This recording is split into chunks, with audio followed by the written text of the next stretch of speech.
All right, so where we at? We verse 15 here. Yeah, 15.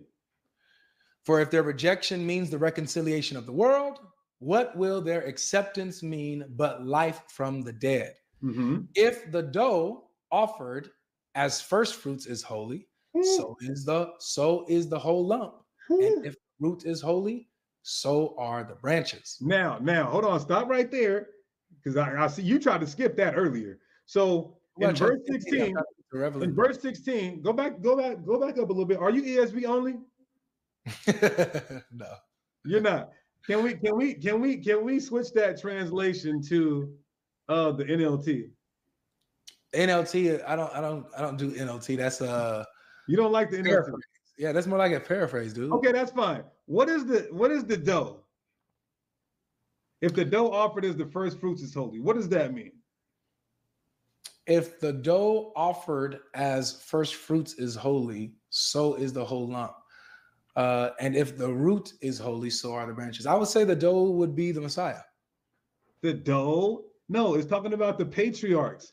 Israelites are represented as the olive tree all through the Bible. So the root and the first fruits is talking about the patriarchs. And it's saying, huh? No. The root. So, and we'll see this when he keeps going. No, is he the root is God Himself, is the Messiah. The root, the vine. Jesus says, "I'm the vine." He's the root. And the people are the branches. So who's the olive tree then? So the olive tree is the Israelites, the people. Wait, what? They're the. I'm sorry, they're the branches. They're the branches. Yes, the wild olive tree. Excuse me, I misspoke.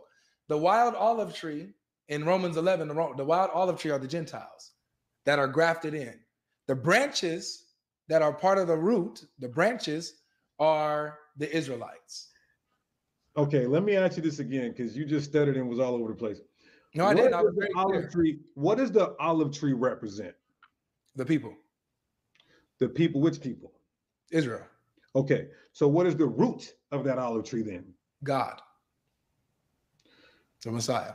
So Jesus says He's the vine, bro. The Messiah, I know, but did He say He's the olive branch? The olive tree, rather.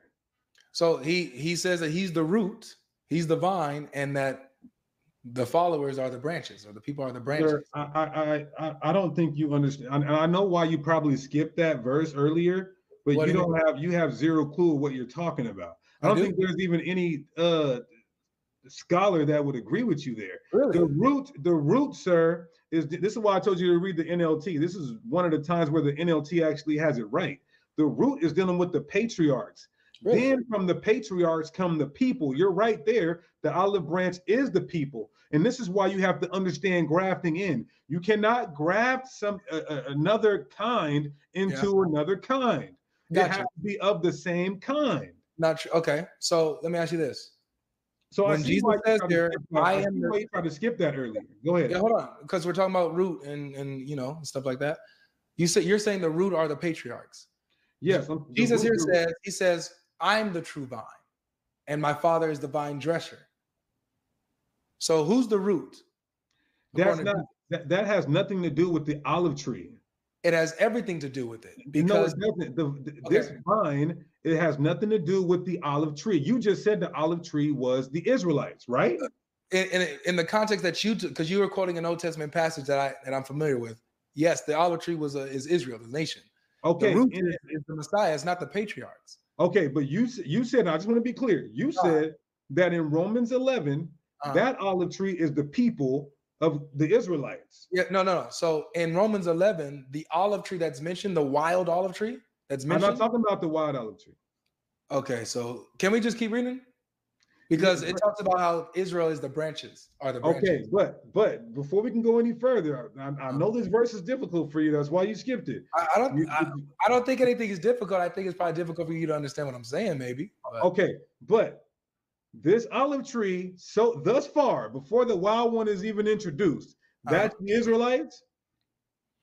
Yeah, so the branches are the Israelites. Yeah, so look, you have, but if some of the branches were broken off, and you talking about the Gentiles, you, although a wild olive shoot, so they're the wild olive tree, were grafted in among the others and now share in the nourishing root of the olive tree, right? Do not be arrogant toward the branches. Who are the branches? The branches are the matter of fact. I don't like that. I'm not a King James onlyist. I do comparative translation, but I cannot like the way it's being worded there. I'm used to the KJV. So yeah, let me just pull it up. Yeah, what does the KJV say? Verse 18. I like this a little better. Boast not against the branches. Wait, no, but if thou boast. No, 17, brother. 17. And if some of the branches are broken off, thou being a olive tree were granted it among them. Yeah, no, you started reading verse 18. You said I started off 17. I didn't get. Okay, so you were familiar with the Old Testament prophecy of this olive tree, correct? Yes, I'm familiar with it. Yes. So, however, some of the Israelites, the wicked Israelites, they became degenerate branches. What is it? What is a degenerate branch? So these are the branches that do not produce fruit. And right.